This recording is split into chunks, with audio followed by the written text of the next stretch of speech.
Well, hi again, you guys. Welcome to a spring edition of Curtis Collects Vinyl Records. What a long winter it's been. Sorry it's taken me so long to get a few more of these posted and made. But you know, life happens, so I'm going to knock out a couple, 2, 3 today.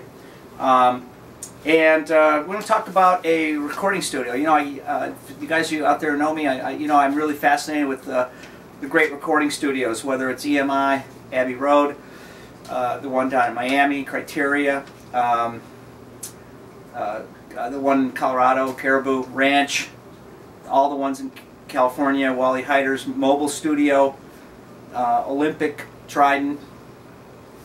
But the one we're going to talk today about is one I just saw a documentary about called Shoals. So, kind of an interesting story. There was a guy, Rick Hall. He created a recording studio, and I might have this wrong, so don't worry. But I highly recommend the documentary. It was just released in 2013. It was at the one of the big film festivals that Robert Redford puts on. So look it up, and it really is a must-watch for record collectors who like to know about where records are made. So let's talk about it. It's in Sheffield, Alabama. I used to think it was down by the coast. It's really not. It's farther north in the state. I couldn't believe all the great records that were made there. I mean, of course, we've all heard about it, but let's go through some of them, and I'll tell you the story. So there was a group of musicians there. There were these session guys. They were called, as Ronnie Van Zant referred to them on Sweet Home Alabama, he referred to them as the Swampers, and they loved that nickname. These studio guys predominantly played there. Then they left, and it was kind of a split and a breakup, and it was acrimonious, and then they went and they formed the Shoals recording studio. The other guy, I think Rick Hall, had this thing called Fame, F-A-M-E, recording studios, but there's a lot of information about it. So let's go through some of the songs that were recorded there. First of all, Dr. Hook and the Medicine Show. I have 4 or 5 records by Dr. Hook. I don't remember which record was made there. Here's some Paul Simon. Paul Simon recorded Kodachrome there and a number of others. But on this record, he actually has a picture of the original building right here in his record jacket for this great record. There goes Ryman Simon. We'll get to Duane Allman later. I had no idea that this is, of course, a Traffic record. It goes along with it's called Shootout, the Fantasy Factory. It's shaped like the same one about Low Spark of High Heeled Boys. But on the back of this, you can see some of the actual Swampers. These session guys are listed here. Here you have Roger Hawkins, you have David Hood, and of course the other guys are in the band. Chris Wood, Capaldi, and Steve Winwood are Traffic. But they were so impressed with these guys from the Swampers that they gave them credit for and played on this record. So I would love to play this one for you guys, but it's just too long.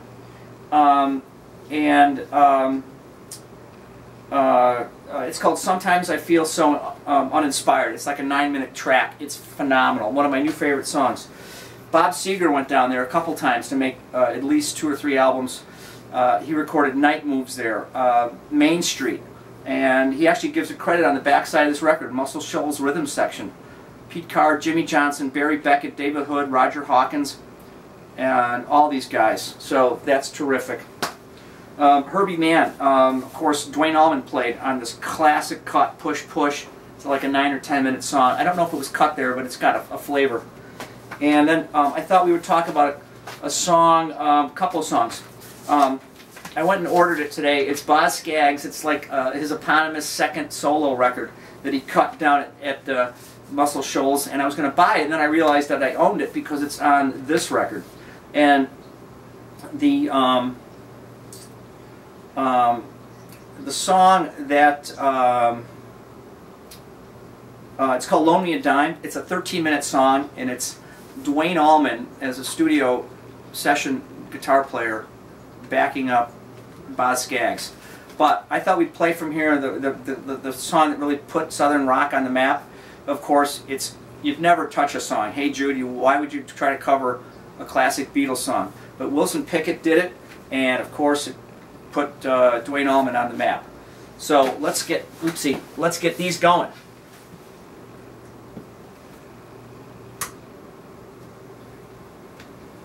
And it's the solo we're listening to for Duane at the end.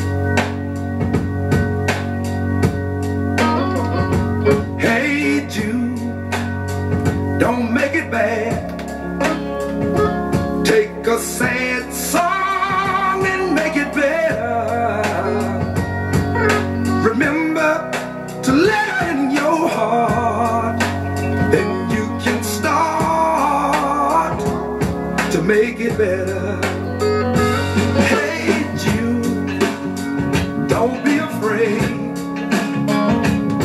You are made to go out and get her. The minute you let her under your skin, then you'll begin to make it better. Anytime you feel the pain, hey Jude, refrain. Don't carry the world upon your shoulders. For you know that it's a fool who plays it cool by making the world a little bit colder. Hey Jude, don't let me down. You found her, now go on out and get her. But remember to let her in your heart, then you can start to make it better. So let it out and let it in. Hey Jude, begin. You waited, you waited, you waited, you waited, you waited, you waited for someone to grow up with. And don't you know it's just you, hey Jude, you do the movements you need is on your shoulder.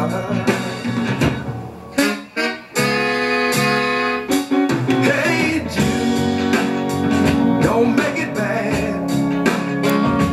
Take a sad song, make it better. Just remember to let out of your skin, then you begin to make it better.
Now, I can tell you what year that was. It should be on the liner notes here. And so let's since that was kind of the beginning of that was 1968. A lot of people can put that down. So engineer Rick Hall, producer Rick Hall, arranger Rick Hall. And these are these guys: Roger Hawkins, Barry Beckett. You can mark that down. That might be the birth of Southern rock right there. Unbelievable. That's Duane Allman. And go back to that Boz Scaggs songs, and also there's a Taj Mahal record that I don't think was made there, but that's also highly influential in this field. So thanks for watching, you guys. This was another edition of With Skips and All, Curtis Collects Vinyl Records. We'll see you back here again next time. Thanks for watching.